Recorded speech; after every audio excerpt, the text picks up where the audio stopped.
South Africa able to close out the game in weekend one, Ireland able to come back and bite back in weekend two. And obviously, we didn't see that finishing instinct from England. We didn't see it in the semi-final of Rugby World Cup 2023. We didn't see it in Super Saturday Six Nations against France. So do you think that's an edge that, the South African teams and the Ireland teams who have been there, done that, South Africa in particular, have over for the moment? That is a extremely hard question, Ollie. And it comes down to actually belief. And I think one thing that I sort of said is, from a South African perspective during the World Cups, it wasn't about winning a rugby match or winning a trophy. It was actually about the bigger meaning. And what was the bigger meaning? Was giving hope to our country. We've got extremely high employment. We've got a high murder rate. So the point that we made is from a cultural perspective, we want to show, irrelevant of your race, of your background, of your religious beliefs, we can work together. So the aim of the World Cup was actually giving hope. Now, I don't know, the question is maybe posed to you guys is, what is England's bigger motive? What are they actually, is it just about winning a rugby match, or is it actually winning, what's the bigger cause? What's the why? And so from my perspective, no disrespect to anyone listening to this, is what is England's why? And for me, it would be easy. Go back to what makes me strong. I mean, England has always had an extremely great pack. They had a great 9 and 10. And so if I go back to 03, they dominated down south. They came back. I don't know, understood their why, but from my perspective, I would say, I want to smash everyone because I dominated the world. And this sounds probably horrendous, but England took over the world. So I'm a force to be reckoned with.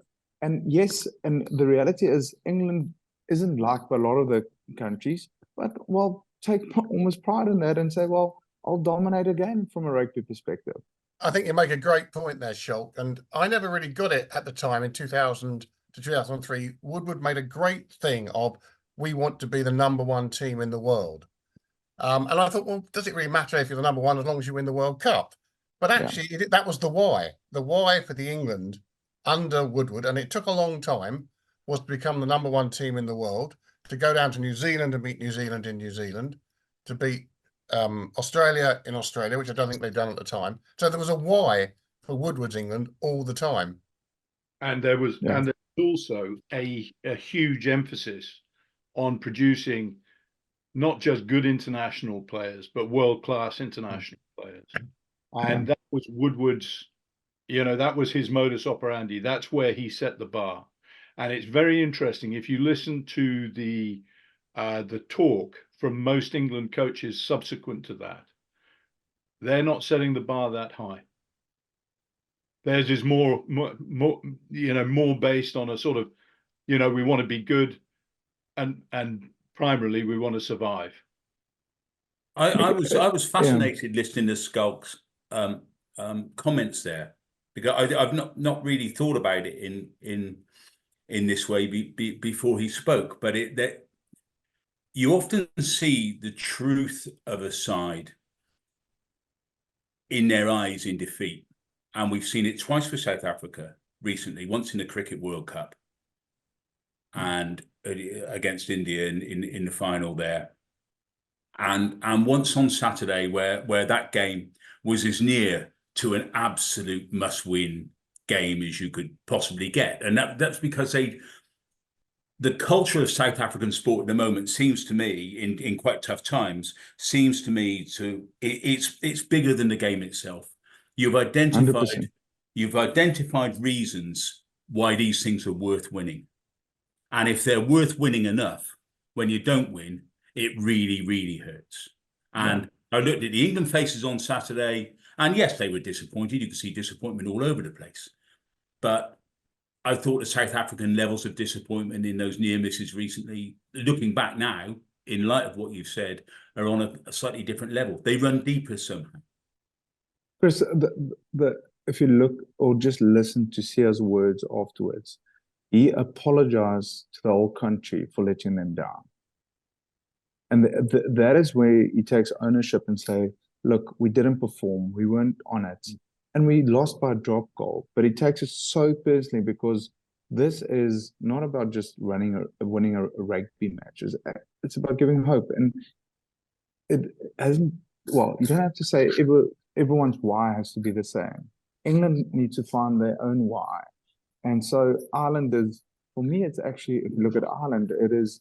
I do not understand their why because it hasn't been explained to me. But from that perspective, I look at Ireland and say, like, they've got a very small rugby base. It is probably the third or fourth favorite country in the sport in the country.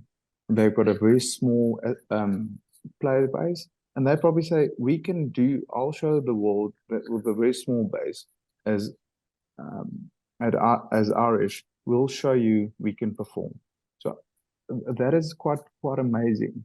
And so I'm laboring the point, but it all comes down to why. If you just want to win a rugby match, the personal effect is not as badly felt if your why isn't defined before you start in any test match or any game.